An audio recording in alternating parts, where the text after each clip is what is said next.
Hello everyone. I hope I'm audible to all of you. I received a doubt from one of the student who told me like, sir, can you please explain shear and moment connections? Uh, because most of the time this basic concept is asked in interviews, and many student doesn't understand like what exactly the concept is. So I'll just try to explain it in a simple way. So as you can see on the screen, I have uh, tried to draw two kinds of connection. There is an SHS column to which an I-beam is getting connected. The first connection is on the web of the I-beam, and the second connection is on the flange of the I-beam. So the first connection is nothing but your shear connection,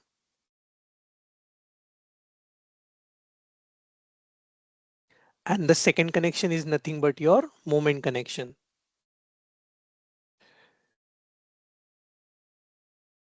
Why this is called as shear connection?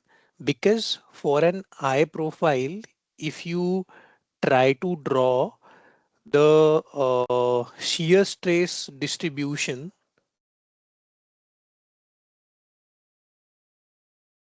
okay, just let me try to find some better option for it. I just want to draw some thickness here in order to show you. I'll just keep it like this. Okay, so if you try to draw the shear stress distribution profile for the I-beam, it will come something like this.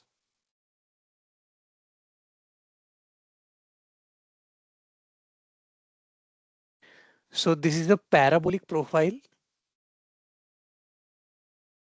and sudden jump in the value of the shear stress wherever the section width is getting reduced. Why this is happening?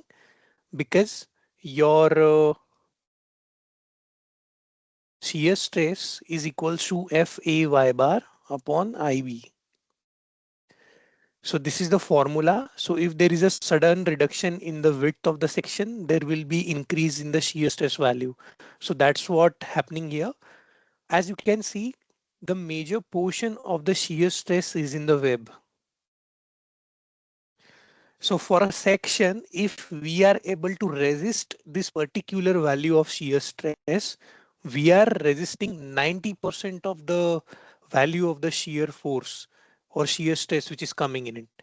So if we provide a connection in the web, more shear stress is getting transferred.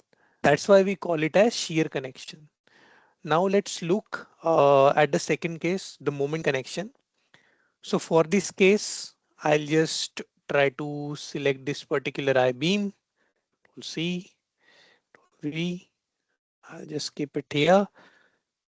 So for this, if I try to draw bending stress profile, it will come something like this.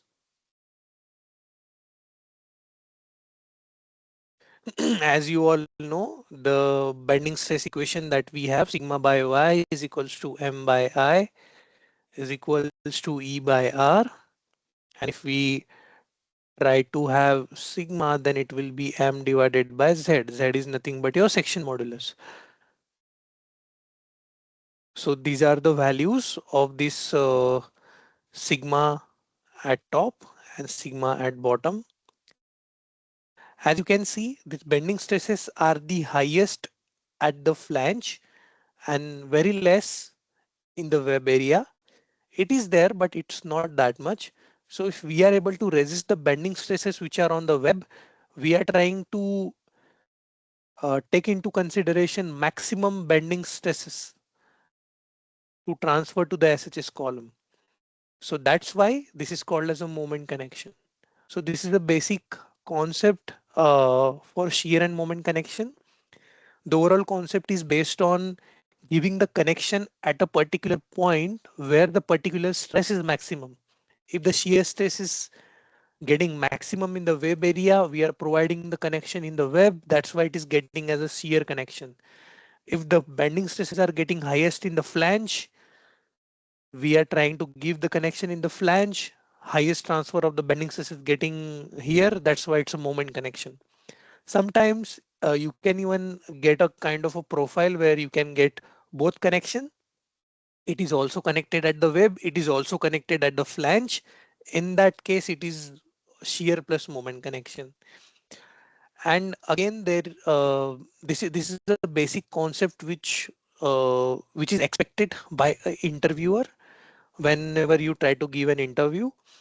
Most basic question that has been asked, like they might give you a base plate, some kind of a frame, some kinds of loading setting on it, and they might ask you what is the force which is coming on each kind of a bolt or anchor.